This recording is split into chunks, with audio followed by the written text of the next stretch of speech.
Welcome back to Inside the Philippines, the channel where we sit with the men who came here chasing something. Love, peace, a second chance. And we listen to what it actually cost them. No judgment.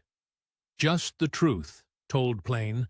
So maybe you walk in with your eyes open in a way they didn't. Today's story is a little different from the ones you might be used to. There's no bar girl in this one. No catfish, no fake profile, no woman vanishing into thin air with a stranger's money. The man you're about to hear from didn't get scammed in any way a court would recognize. And that, I think, is what makes his story stick with you. His name is Wolfgang. He's 54, from the Ruhrgebiet in the west of Germany, coal country, or what used to be coal country. He spent 31 years underground, a real miner, the kind with the bad back and the hands that never quite come clean. He came to the Philippines with more money than he'd ever held in his life, and a hole in his chest he couldn't explain to anyone. He wasn't looking for a wife. He'll tell you that himself. What happened to him over the next 2 years is something thousands of decent, careful retirees are walking into right now, in 2026, without ever seeing it as a trap. Because it doesn't look like one. It looks like family. It looks like love. And in his case, it mostly was. I'm not going to tell you how it ends. I'm not going to tell you what he found, or what he lost, or where he is now. He's going to do that himself. All I'll say is this. By the time you understand what was really happening to him, you'll understand why he couldn't stop it. None of us are sure we could have. Here's his story, in his own words. My name is Wolfgang. I don't know how you want me to start this, so I'll just start. I worked the pits, Prosper Haniel, in Bottrop, the last hard coal mine in Germany. 31 years. We closed it in 2018. There was a whole ceremony. The president came. They handed up a last lump of coal like it was a baby being christened. And then it was over. Just like that. The only thing my hands ever really knew how to do, and the country decided it didn't need it anymore. You spend 3 decades a kilometer underground with the same men, in the heat and the dark and the dust, and then one day you're standing in the daylight in a clean jacket, and nobody needs you to go down anymore. I did a bit of maintenance work after. Odd jobs, but it wasn't the same. Nothing was the same. And then there was Helga, my wife. We didn't have children. It didn't happen for us, and we made our peace with that a long time ago. So it was the two of us. She got sick. Parkinson's first. The shaking. Then it went into her head, the way it does sometimes, and the last couple of years she didn't always know who I was. 6 years, all told. I fed her. I turned her in the bed, so she wouldn't get the sores. I learned which pills at which hour. I learned to lift a grown woman without hurting either of us. I'm not telling you this so you feel sorry for me. I'm telling you because you need to understand what kind of man walks into a thing like I walked into. A man who, for 37 years, got up every single day because something needed him. The mine needed me. Then Helga needed me. That was who I was. That was the whole of it. She died in the spring. Quiet, in the end. And then I was standing in our little terraced house in Bottrop, and it was just silent. People talk about grief like it's loud, like a storm. For me, it wasn't. For me, it was the quiet. Down the pit, you've always got noise. The machines, the conveyors, the men shouting, the roof talking to you if you know how to listen. I spent my life in noise. And now the house just sat there, ticking. The fridge humming. Some afternoons I'd put the radio on just so there was a voice in the room. I'll be honest with you, I preferred the worst day underground to a quiet evening in that house. At least down there I had somewhere to put myself. So I sold it. The house. I didn't want to sit in it. Got a decent price. And with what I had put by and the bit extra from the pension scheme, I was sitting on about €200,000. More money than I'd ever seen with my name on it. And the strange thing is, I felt nothing about it. It wasn't happiness money. It was just sitting there, the way I was just sitting there. A man I used to work with, Norbert, on the maintenance crew, he'd married a girl from Cebu a few years back, and every time I saw him he'd go on about it. The sun, the people, how they smile, he'd say. You can't imagine how they smile, Wolfgang. How a German pension goes 3, 4 times as far. Live like a king, he kept saying, like a king. The 500th never been anywhere. Mallorca once, with Helga, years ago, and that was the furthest I'd ever flown. I wasn't a traveler. I'm a man from Bottrop, who went underground and came back up. That was my life. But Norbert kept on, and the house was sold, and the evenings were so long. So I booked 3 weeks. The Philippines. Just to see. That's what I told Norbert. That's what I told myself, standing in the kitchen with a coffee going cold. Just to see. Have a look. Get a bit of sun on me. Come home. 3 weeks. That's all it was meant to be. The flight was the longest of my life. Frankfurt to Doha, then Doha to Cebu, the whole thing a blur of bad sleep and worse coffee. And then the doors opened at Mactan, and the air just hit me, like opening the door on a sauna. Thick, wet. You breathe it instead of just having it around you. I stood on the tarmac in my good jacket, the one I'd worn for the cold in Bottrop, and I was sweating through my shirt before I reached the terminal. I'd booked a little hotel in Lapu-Lapu. Nothing fancy. Norbert had told me to stay away from the touristy bits at first, get my bearings, and for once I listened to him. That first night, I barely slept. The noise. People think the tropics are quiet, all gentle waves and birds. Rubbish. There were roosters going at 4 in the morning, not at dawn, mind you, at 4, in the pitch dark, the stupid things, and somewhere down the street a neighbor had a karaoke machine and was murdering some love song over and over until midnight. Tricycles buzzing past like angry wasps. The smell coming through the window was diesel and something frying, sweet and smoky at the same time. I lay there thinking, what have I done? 54 years old, and I've flown to the other side of the planet to lie awake in a hot room listening to a man sing Air Supply badly. Now, I'll tell you straight. I came here suspicious. That's just how I am. You don't spend 30 years underground without learning to read a situation, to clock the man who talks too smooth, the deal that's too easy. And Norbert, for all his going on about smiles and sunshine, had given me one bit of real advice. He said, Wolfgang, stay out of the bars. The girls in the bars in places like Mango Avenue, they'll have your wallet emptied before you've finished your San Miguel.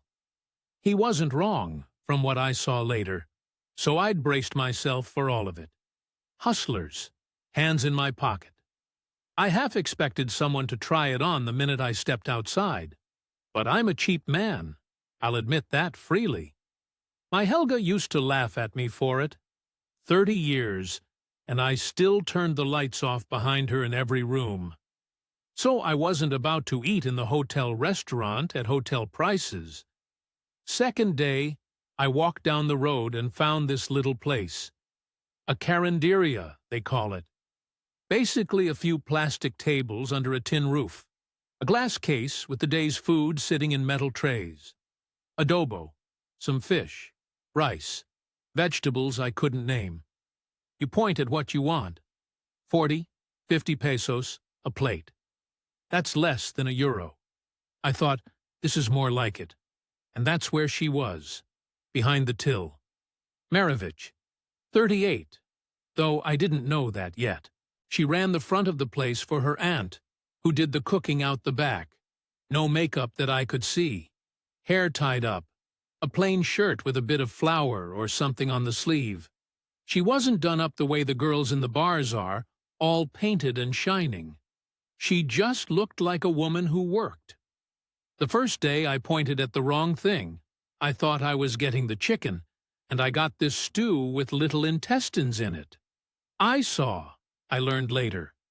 And I ate it, because I'm not the sort to make a fuss. But my face must have done something, because she laughed. Not at me exactly, just laughed, put her hand over her mouth. And then she came over and pointed at the case and told me, slow, like to a child, which one was which. That one is pork. That one is the fish. The chicken, sir, is here. Be careful, that one is spicy. I went back the next day, and the day after. Partly the prices, I told myself. Partly the prices. She never flirted. That's the thing I keep coming back to. I'd been warned about the ones who flirt, who touch your arm, who call you handsome when you've got a face like a bag of spanners and you know it. Maravich did none of that. She'd ask how my day was. She asked where I was from, and when I said Germany, she said her cousin worked in a factory near Munich, sending money home.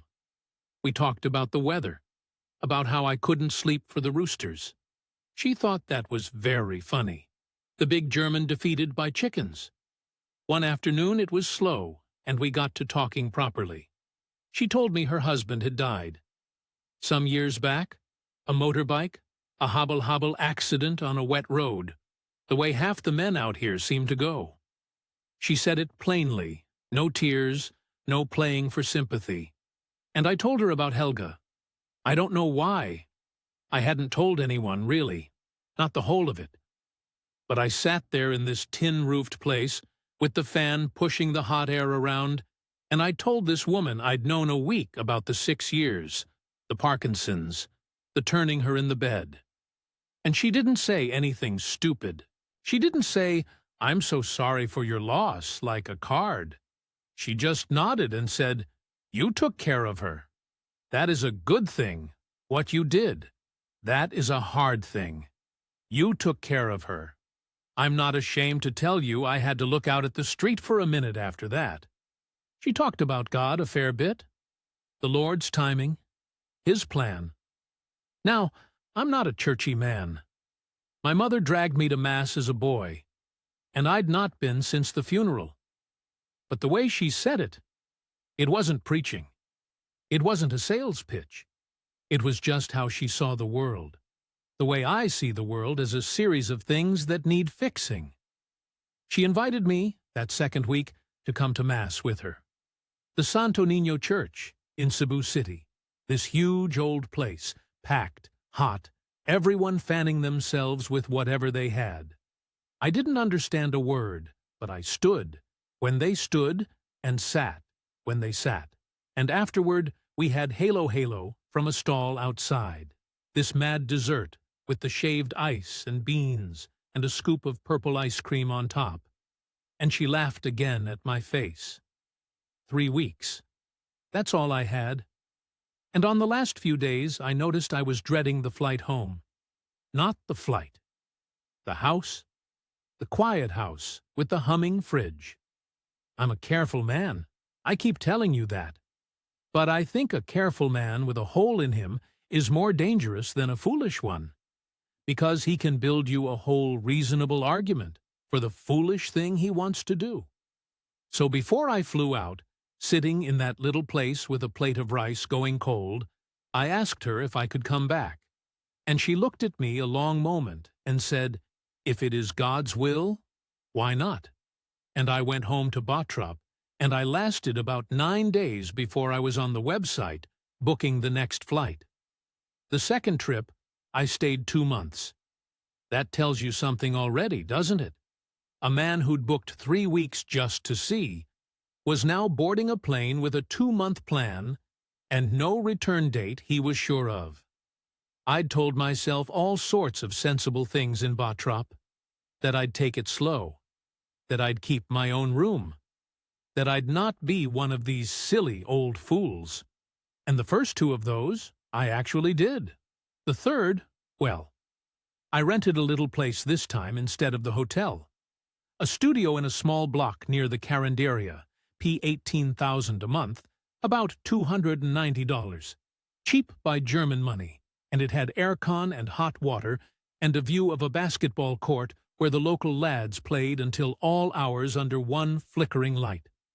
I'd sit on the little balcony in the evening with a San Miguel and watch them. It was the most peaceful I'd felt in years. No fridge humming in an empty room, kids shouting, a ball bouncing, somebody's mother calling them in for supper. Marevich and we'd become, I don't know what to call it, more than the Carinderia by then. She'd finish at the aunt's place, and we'd go for a walk, or get halo, or just sit. She showed me the real Cebu, not the tourist bits. The carbon market, mad and crowded and stinking of fish and flowers all at once. A little Mang Inasal, where she taught me to eat the chicken with my hands, and a mountain of rice, unlimited rice, and laughed when I asked for a knife and fork like an idiot. She never let me pay for everything, that's the thing. She'd cover the small stuff sometimes. P200 here, 300 there. It doesn't sound like much, but it mattered to me. It meant she wasn't just after the wallet. Or that's what I told myself, and I still mostly believe it. Then the typhoon came. I'd not seen anything like it. The rain didn't fall so much as get thrown sideways. The basketball court flooded in an hour. Power went out across half of Lapu-Lapu. And the Carinderia, the aunt's place, where Marevich worked, where her whole little income came from, the roof came half off. Tin sheets peeled back like the lid of a sardine tin. Water everywhere. The food trays ruined. The wiring soaked. I went down there the next morning, and the aunt was sitting on a plastic stool in the wet, just crying. Quiet. Not making a scene. And Marevich was trying to sweep water out the door with a broom, like that would do anything, and I watched her do it for a minute, and something in me just, well, you have to understand what I am. For 30 years, my whole job was that things break, and you fix them. The roof talks to you, the seam shifts, the pump fails, and you fix it, because if you don't, men die. That's how my head works. I saw a broken roof and a crying woman, and I had $200,000 sitting in a bank in Germany, doing nothing, feeling like nothing. So I said I'd pay for the roof. It was $110,000, about $1,800, to fix it properly. New tin, new beams, the wiring sorted so the place wouldn't burn down. To me, that was, honestly, it was nothing. It was less than I'd have spent getting my kitchen done in Bottrop, and it would put a family back on its feet, get the aunt's income back, get Marevich working again. Marevich didn't ask me.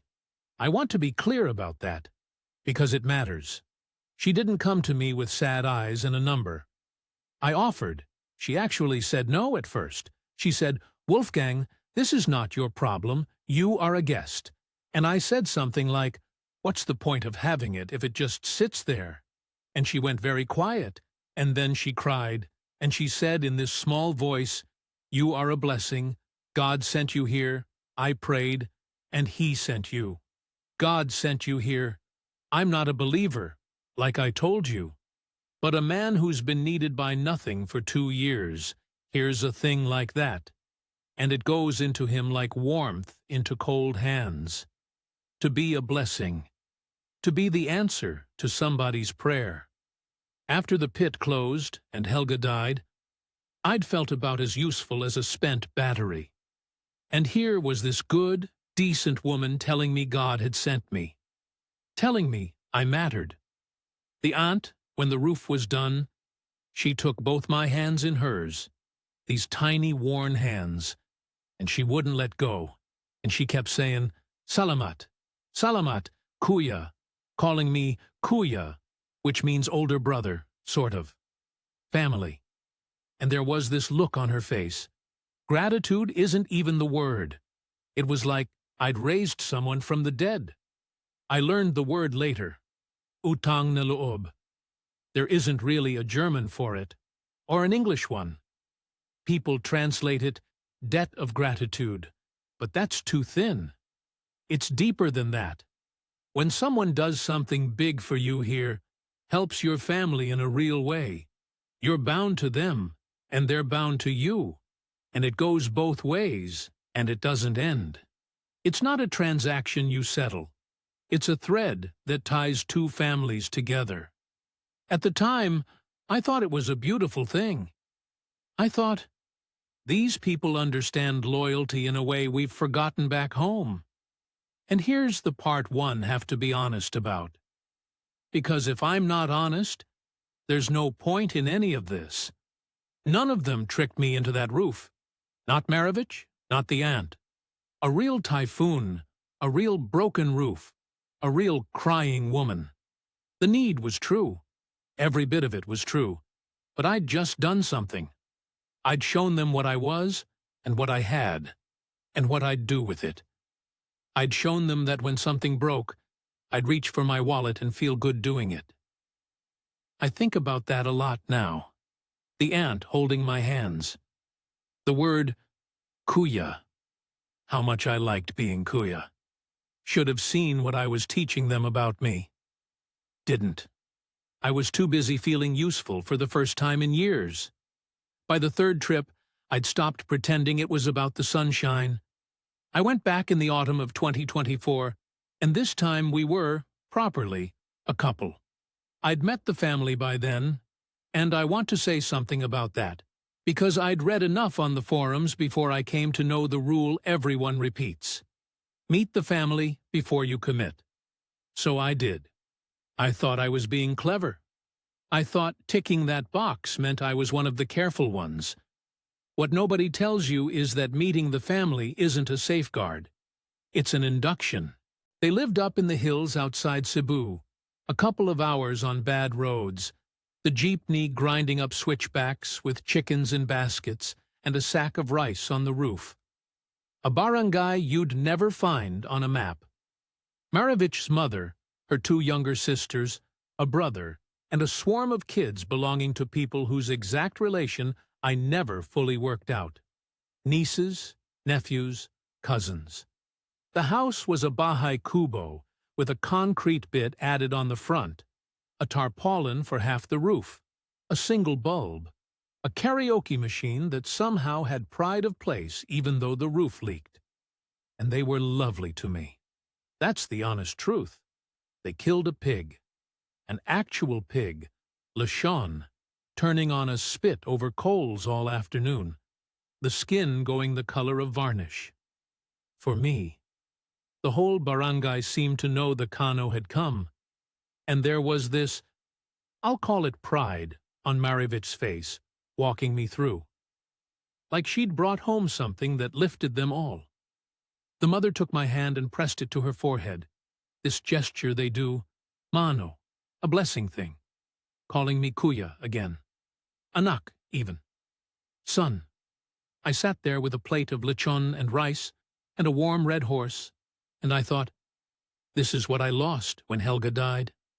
This is a family, a loud, leaky, pig-killing family, and they want me in it. You can see it, can't you? You can see exactly what I couldn't. So, the money. Let me lay it out plain, the way I should have laid it out for myself at the time, and didn't. First it was the monthly support. Once we were serious, Maravich moved into a slightly better place. For her, for us, when I was over, and I started sending P37,000 florins a month, about $600. Now, every expat I spoke to, everyone, said that was normal. Reasonable even. A committed Kano supports his lady. That's just how it works here. And $600 against my pension and savings? Nothing. I told myself it was less than I'd spent on Helga's care in a fortnight, which was true. It was also completely beside the point, but I didn't see that yet. Then it started coming apart into pieces. Small pieces. That's the thing about it. It never arrives as one big bill you can stand back and look at. It comes in seams. The mother's diabetes. She needed insulin, and the metformin, and the strips for the meter, and the public hospital was a joke, so it was the private pharmacy, Mercury Drug, about $4,000 a month, $65. Of course I paid. What am I going to do? Let the woman who pressed my hand to her forehead go without her insulin? Then the nephew. Bright lad. Genuinely. Top of his class. But the family couldn't cover the tuition for the term at the university in Cebu City. $45,000 a semester. About $730. They didn't even ask me directly. That's the discardie of it, the resourcefulness. It came to me sideways, through Maravich, who was upset on the boy's behalf, saying it was such a shame, such a waste. He was so clever. And I heard myself say, well, we can't have him miss his schooling. I'd started saying we. Then a cousin's baby was sick. A real hospital admission, $60,000, near $1,000, and there was no question you don't haggle over a sick baby. Then there was a fiesta, and I was asked to be a ninong, a godfather, to a child being baptized, which I learned is not the small honor it is back home. A ninong here is expected to give, at the christening, and at every birthday and Christmas forever after. The padrino system, they call it. I said yes because I didn't understand what I was saying yes to, and because saying yes felt so good. And the pasalubong. Every time I flew over from Germany, I was expected to bring gifts. Not for Maravich, for everyone. Chocolates, perfumes, a phone for the brother, trainers for the nephews. The one time I came nearly empty-handed, jet-lagged and forgetful, I felt the temperature in that house drop 10 degrees. Nobody said a word. That's the thing. Nobody ever says a word. Saving face. The problem just sits there in the room, unspoken, until you fix it. I kept a notebook, by the way. Old habit. Down the pit you log everything, pressures, hours, what failed, and when. So I'd write the amounts in a little book. P37,000 to support. P4,000 medicine. P45,000 tuition. I told myself I was being careful, keeping track, the responsible German. But here's the thing I see now, and didn't then. I was writing the numbers down, but I never once added them up. I logged each seam as it opened. I never stood back and looked at the whole face of the rock. And the requests changed over those months in a way I noticed and didn't let myself notice. Early on, I'd offer. By that winter, the offering had stopped being necessary. The needs just arrived. Maravich would bring them to me, and, this is important, she hated doing it. I could see it cost her. She'd go quiet, twist her hands, look at the floor. Once she said, almost crying, "Wolfgang, I am sorry. I do not want to ask you these things. They are my family. I cannot say no to them." And I held her and said, "It's all right. It's all right. I'm glad to help." Because her not wanting to ask, that was my proof, you see. That was how I knew she wasn't using me. A user wouldn't squirm. A user wouldn't cry about it. The fact that it pained her meant it was real. And it was real. That's what took me longest to understand. Her pain was completely real. She was caught between the Kano who could fix everything and the blood she could never refuse, and it was tearing her up. All of it was true at once. I just couldn't see that a thing can be entirely true and still be drowning you. The house was Maravich's idea, but she brought it to me the way she brought everything. Sideways, almost reluctant, like she was ashamed of it. We were up at the barangay for Christmas, 2024. The rainy season had been bad, and the Bahay Kubo where her mother lived had flooded again. Properly flooded. Ankle-deep through the place where an old woman with diabetes was meant to sleep. The tarpaulin roof did nothing. The mother had a cough that wouldn't shift.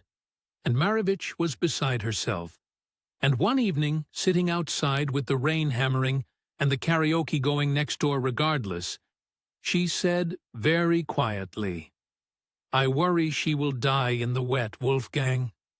That is all." She didn't ask me for a thing. She just said that and looked at the mud. And I sat there, a coal miner, a man who'd spent his life shoring up things that were about to come down on people's heads, and I thought, I can fix this. I have the money sitting in a German bank doing nothing. I can build that woman a dry house. So I said it. I said, let's build a proper house. You should have seen Maravich's face. She cried. She said, no, it is too much. And I said, no, it isn't. And she said, you have already done so much. And I said, what's money for? What's it for, if not this?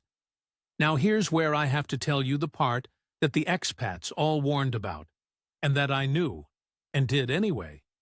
A foreigner cannot own land in the Philippines. Full stop. Not a square meter. I knew that before I ever flew over. It was on every forum, every blog, the first rule. You cannot own land here. The land the house would sit on belonged to the family. Had for generations.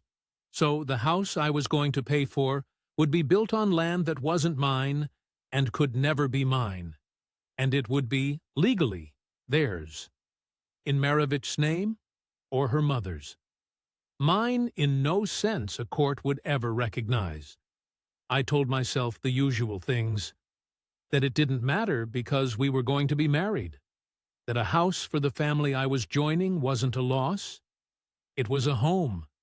That you don't build your wife's mother a house and then call it an asset on a spreadsheet. What kind of man does that? I told myself it was the most German thing in the world, really. You build something solid, something that lasts. After a life of digging coal out of the ground, I'd put something permanent into it. A fellow on one of the forums, an Aussie, been out here 20 years, messaged me when I mentioned it. He didn't dress it up. He said, "Mate, the second that house has a roof, it's theirs, not yours, and you'll have no more claim on it than the bloke who delivered the cement. Get that through your head before you spend a peso." I thanked him, and I went ahead anyway. Because what he was saying with his head, I was answering with whatever it is that aches in a man who's been alone too long. The build came to about $235 million, roughly $38,000. A concrete house, 2 bedrooms, a proper roof, a real bathroom, tiles, the lot. By Bottrop standards it was nothing, a fraction of what I'd got for our terraced house. By barangay standards, it was a palace, the best house for miles, and everybody knew exactly who'd paid for it. And I'll tell you, standing in it when it was done, the smell of new concrete and paint, the mother weeping and doing the mano thing on my hand again, the neighbors coming to look. I felt like somebody. For an afternoon, I felt like the head of something, a patriarch, a man with a place in the world and people around him. After 2 years of a humming fridge in an empty house, you cannot imagine what that afternoon felt like. That was the top of it. That afternoon. Everything after was the long way down. Though I didn't feel it as falling yet. Because here's what I'd half expected and was wrong about. I thought, somewhere in the back of my mind, that the house would be the end of it. The big one. Build them the house, and then things settle, and we just live. The requests would stop or slow, because the great need had been met. They didn't slow, they sped up. It was as though building the house hadn't closed an account, but opened a bigger one. Now that the Kano had shown he could do P2 35 million, the scale of everything quietly adjusted. The medicine requests got bigger. Now it was specialists in Cebu City, tests, a possible operation. The brother decided he wanted a tricycle to start a little business, $250,000, about $2,400, an investment, he called it. And how do you say no to a young man trying to make something of himself? Another nephew now also needed schooling. A sister's husband had a debt that the family's honor required settling. And I started, for the first time, to feel something underneath the warmth. Not suspicion, exactly. More like the feeling you get underground when the timber starts to talk. A creak. A trickle of dust from the roof. Nothing's happened yet. But your body knows, before your mind does, that the weight up there has shifted, and it is looking for somewhere to come down. I remember sitting on my little balcony in the studio in Lapu-Lapu one night after I'd sent yet another Gcash. I can't even remember what for now, the operation, or the debt, or the school fees, with a San Miguel going warm in my hand, and I got the notebook out. The old habit. And for once, I didn't just write the new number under the last one. I sat there with the pen, and I thought, maybe I should add it up. The whole face of it. Everything since the roof. And then I put the notebook away, without doing it. I want you to understand that, because it's the truest and stupidest thing in this whole story. I had the book in my hand. I knew how to add. 30 years of logging pressures and tonnages, and I could do sums in my head faster than most. And I chose not to. I put it away. Because some part of me already knew that the number would be a number I couldn't keep paying. And if I saw it written down, I'd have to do something about it. And doing something about it meant losing all of it. The family, the house, the mano on my hand, Maravich, the whole warm, loud world that had grown up around me. So I didn't add it up. Not that night. The creak in the timber, and I told myself it was just the old wood settling. You can do that. You can stand right under it and tell yourself that. I added it up in February, 2026. It was a wet night in the studio, the rain coming down on the tin overhang outside, the basketball court empty and shining, somebody's karaoke 2 streets over doing My Way for the 100th time. And a request had come in that afternoon. The brothers' tricycle business hadn't worked out. Surprise. And now there was some trouble with the man he'd borrowed from on top of what I'd put in, and could I help, just this once, P40,000, about $650, and it would be the last thing. It was always the last thing. And I had the notebook out to write it down, same as always. And I don't know what was different that night. Tiredness, maybe. Or the My Way. But I turned back to the first page, to the Carinderia roof, and I started adding. I'm good with figures. I did it twice, to be sure. From the roof to that night. A bit under 2 years. Near enough 585 million. About $95,000. 95,000 euro. I sat there, and I looked at it, and I felt nothing at first. The way you feel nothing for a second after you've cut yourself badly before it starts. Just looking at the number. 95,000. Out of the 200 I'd come with. Nearly half. Half the house in Bottrup, half of Helga's and my whole life. The terraced house, the lot, gone into a hillside in Cebu in under 2 years. In pieces so small I'd never once felt the size of them. And the worst of it, the thing that made me put the pen down and just sit, was this. I could see, plain as anything, that it would not stop. There was no version of the next 2 years that cost less than the last 2. Only more. The mother would get sicker. There'd be more nephews, more terms, more emergencies, more last things. I'd built the house, thinking it was the big payment that ended the payments, and instead it had just told them the size of the man they were dealing with. You want to know how I really knew? It wasn't the notebook. The notebook just gave me the number. I'd half known the number. It was the brother. A few weeks before that, at a fiesta up at the barangay, the new house all lit up, Lechon again, everyone drinking Red Horse and Tanduay. And the brother, Maravic's younger brother, the tricycle one, decent enough lad really, he got drunk, properly drunk. And he sat down next to me on a plastic chair, put his arm round me, and went all sentimental the way drunk men do. And he said, I'll never forget it. His English was good, the schooling I'd half paid for. He said, Kuya, you are a good man. You know we love you. He meant it, I think. And then he said, but I am sorry for you also, because in this family the need does not stop. Even me, I send money. Before you came, it was me, the little I have. It is not. He searched for the word. It is not a trick, Kuya. It is just how it is. The family always needs.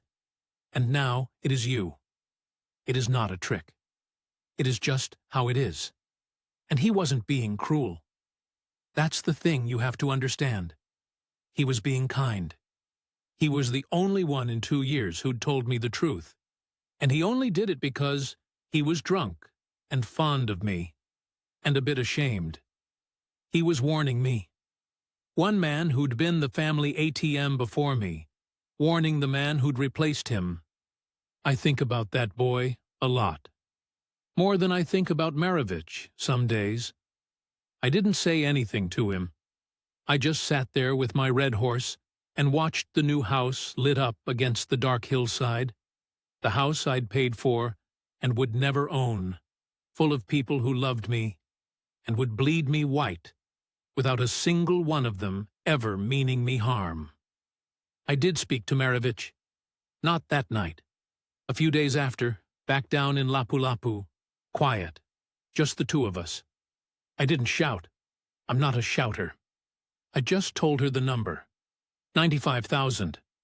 I said it slowly, in euro and in peso, so there could be no mistaking it. And she didn't deny it. That's what I keep coming back to. She didn't get angry, didn't make excuses, didn't tell me I was counting like a miser when it was family.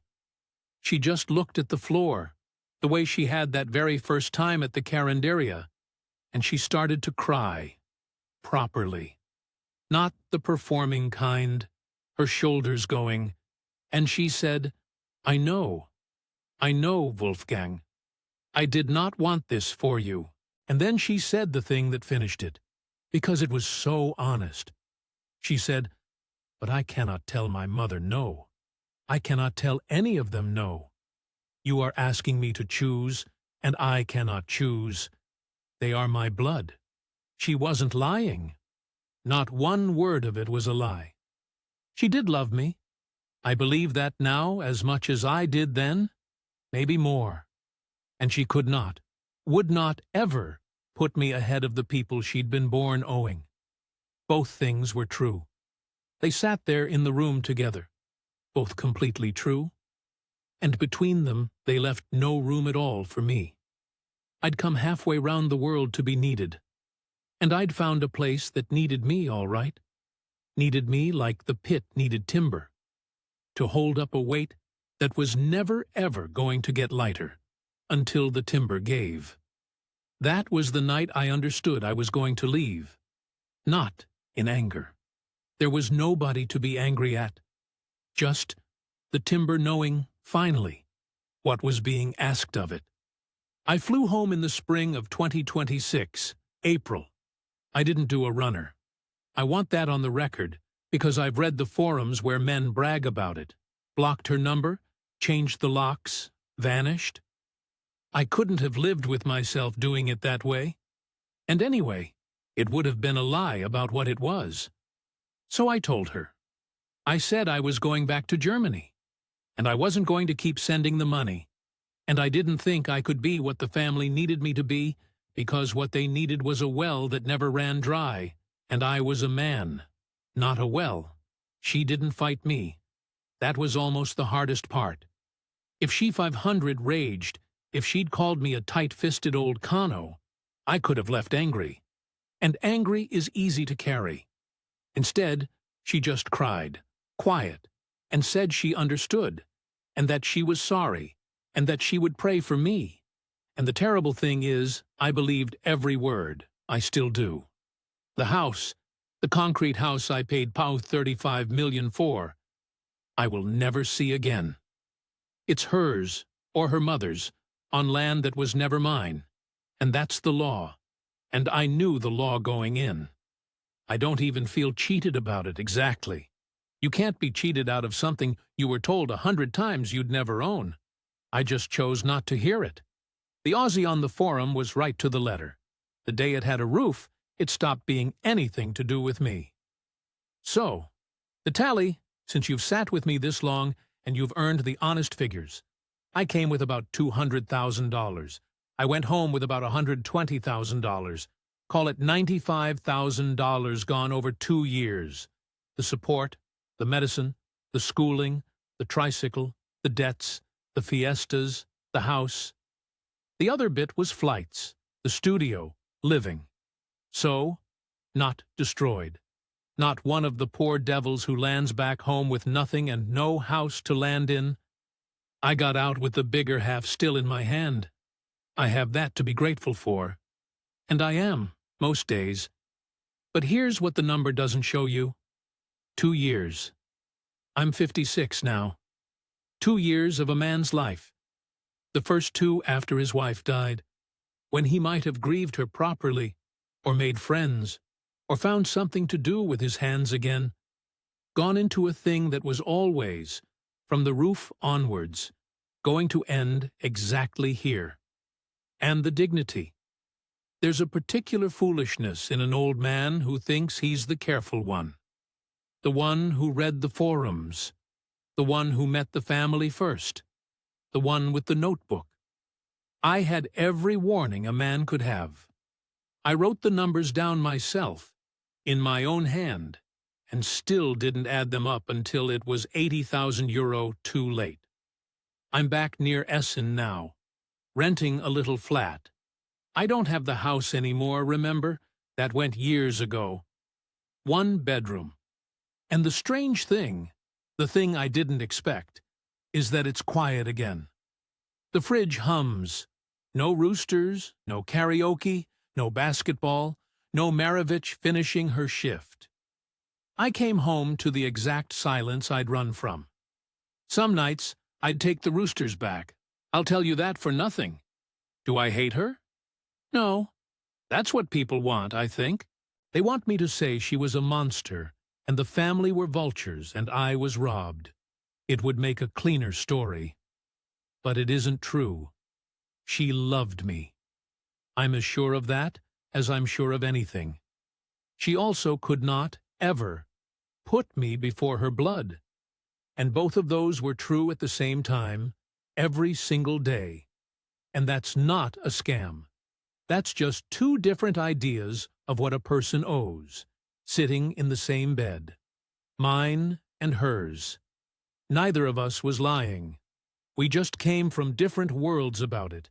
And I was the one with the money. So I'm the one who got the lesson. So, what do I tell you? What's it worth, all this? This.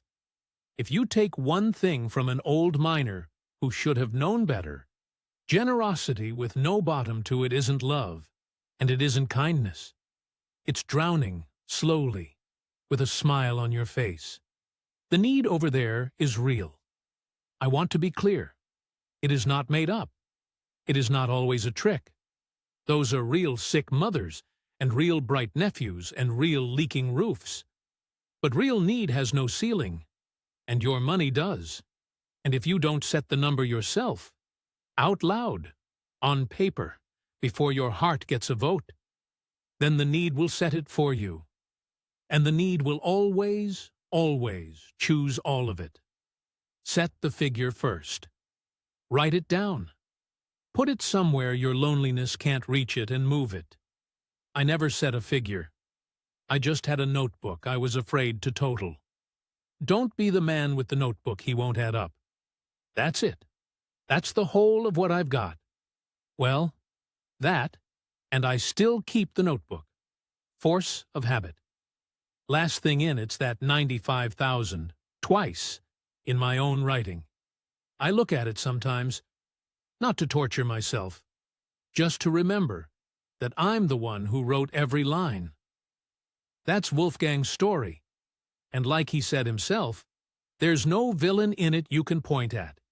And that's exactly why we wanted to share it on Inside the Philippines.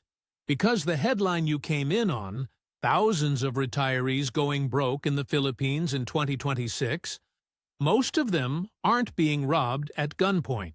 They're not all marrying bar girls or wiring money to catfish. A lot of them are decent, lonely, generous people who walked into something genuine, a real relationship, a real family, real warmth they'd been starving for, and then discovered that warmth came welded to an obligation with no edges and no end. Rising costs, a weak pension stretched too thin, and a culture where supporting family isn't optional, and a foreigner is assumed to be able to carry it all. That's the trap. It's a soft one. It's made of love, half the time, which is why it's so hard to climb out of. So, if you're out there, or thinking of heading out there, hear the man. None of this is a reason to think Filipinos are out to fleece you. That's lazy and it's wrong, and Wolfgang would be the first to tell you so. It's a reason to know yourself before you go. Know what you can give and what you can't. Decide your number while your head's still cold. And understand that "she loves me" and "this will bankrupt me" can both be true on the very same day. Take care of yourselves out there. Look after the lonely men in your life. Sometimes a phone call home is the cheapest insurance there is. And we'll see you next time here on Inside the Philippines.